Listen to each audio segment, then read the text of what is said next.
छान वाटतंय आज मला इथे इन्व्हाइट केलंय. आमच्या क्लासचा तिसरा दिवस होता मला आठवतंय, आणि साळुंके सर तेव्हाच आम्हाला म्हटले होते की जेव्हा तुमची 10वी संपते, तुम्ही पास आउट होता, तेव्हा आम्ही तुम्हाला मानचिन्ह वगैरे सगळं देऊन तुमचा सत्कार करतो. सो मी तेव्हापासून हे स्वप्न पाहिलं होतं की एक दिवस मला या सत्काराला येता येईल, मानचिन्ह वगैरे फोटोज वगैरे काढता येईल, आणि ते आज माझं स्वप्न म्हणण्यापेक्षा तो आज दिवस आलाय. So I am very happy about that. खूप छान गायडन्स आणि खूप छान मेंटर्स मला 10th मध्ये मिळाले, बिकॉज माझं मॅथ्स आणि माझं इंग्लिश एकदम फडतूस आणि बेकार होतं. 9वी मध्ये मला खूप तिरस्कार वाटायचा मॅथ्सचा, पण जेव्हा मी ज्ञानवर्धिनीत आले खूप हेल्प मिळण्यापेक्षा खूप समजून उमजून शिकायला मिळालं. सो आवड निर्माण झाली, आणि मॅथ्सचा पेपर कधी पण हार्ड जातो.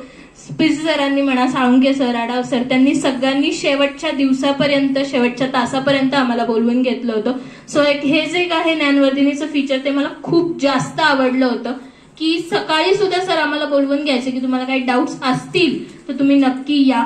बिकॉज 10th हार्ड वाटते, पण 10th नाहीये. जेव्हा तुम्ही ज्ञानवर्धिनीत असता तेव्हा 10th ही कधीच हार्ड नसते.